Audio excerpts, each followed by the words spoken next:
Beelzebub, a name that has always been uttered alongside two other reviled names. The first is the Lord of the Flies, and the second is Satan. This is how chapter 67 of Record of Ragnarok begins. The chapter then proceeds to tell us about Beelzebub's past. We see him walking down a street, and we are told that he has been cursed by Satan from birth. It is said that all gods who get involved with him have their hearts gnawed out by Satan. For his entire life, Beelzebub was spoken of as one cursed by Satan, anathema. Because of this, no one dared to draw near to Beelzebub, and he also never drew near to anyone. However, one day that changed. A group of 3 angels approached him, Samael, Azazel, and Lucifer. They told him they had heard there was an interesting guy in that city, so they had come to check him out. They invite him to go to Eden with them, but he turns down the invitation, telling them that everyone says he's cursed, so they shouldn't get involved with him. They reply that they don't care, that it's just superstition, others are not always right. Beelzebub doesn't give in and asks them to leave him alone. Lucifer refuses and tells him that they want to be his friends. Beelzebub is surprised and replies that he doesn't know anything about him. Lucifer says that he doesn't know anything about him either, which means that they would get along. Beelzebub asks him if he's stupid, and Lucifer tells him to see for himself. Then the other 2 angels start fooling around and Beelzebub can't hold in his laughter. Lucifer of course doesn't let that slide, and tells him he can keep up the bluff all he wants, but it doesn't look cool anymore, and asks him to go with them again. Beelzebub finally accepts. Then they all go to Eden and start stealing apples, then run away from the guards. They have fun basically. They were Beelzebub's first friends. They played together, ate together, and laughed together. But of course, everything was going to end really badly.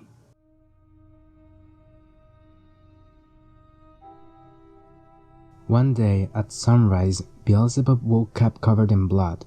He quickly checked his body and realized that it was not his blood. Then he looked around to wake up his friends, and that's when he saw them with their eyes open and a frightened look on their faces. All 3 had had their hearts ripped out.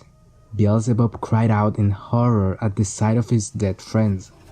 When he began to wonder what had happened, he remembered what was said about him, and he felt an immense hatred for Satan.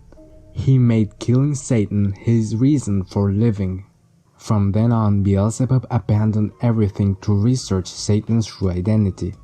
Once again, he was alone. One day, a woman went to meet him, talking about what had happened with those 3 angels. She introduces herself as Lilith and offers to help him find Satan, but he tells her not to get involved with him. "But Satan killed my childhood friend, Lucifer," she said. That surprises Beelzebub. She explains that she followed Lucifer's last traces and that's how she learned about him. Then she says that if Satan's tied to the case, that means Satan's her enemy. "You won't convince me otherwise. I'll stay with you all the way to the pits of hell." Beelzebub wants to refuse, but she says she's not begging him. It's an order.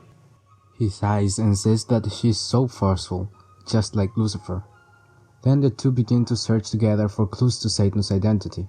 They went to the edges of Valhalla, to the deepest pits of Helheim. They pursued every trace of him, every tale pertaining to him, and yet found nothing. One day, while Beelzebub was at his desk, Satan himself appeared in front of him, with his 3 friends in one hand. "Love is hatred. All those whom you love shall perish." Beelzebub freaks out and screams desperately while crying. Then he wakes up. It was all a dream. Lilith comforts him. He's been having dreams like that lately. Beelzebub then asks her, "Why did Lucifer become friends with someone like me?"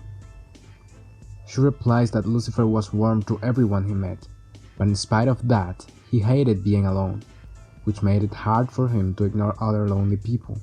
He didn't want to leave him alone. That's it. That's who Lucifer was. Beelzebub says in tears that he really was stupid. Then he embraces Lilith and tells her that he will take revenge for all of them. Before long, Beelzebub had left behind his life of solitude. He swears to Lilith that he will protect her, and she can't help but blush at that. He then thanks her and falls asleep.